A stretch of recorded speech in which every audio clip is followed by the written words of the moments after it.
এই আমাদের সবেদা পাড়া যন্ত্র বা ফল পাড়া, যে কোনো ফল এই যন্ত্রের সাহায্যে পাড়তে পারবেন। যেমন আমি এই সবেদা পাড়ছি, এই দেখুন, এই একটা সবেদা এই ঘোরালাম, এই চলে এলো, এই এই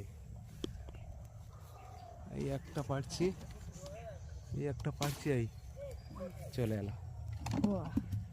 সবেদা পাড়া যন্ত্র আপনারা কিভাবে তৈরি করতে হবে চ্যানেলে আছে, দেখে নিতে পারেন।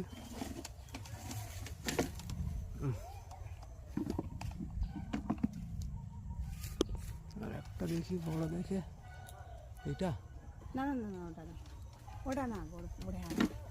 হ্যাঁ, কতগুলো বড় হয়েছে। সবেদা পাড়া হয়েছে। হ্যাঁ, হ্যাঁ, হ্যাঁ, দেখো দেখো, আর না না ধর, এই একটা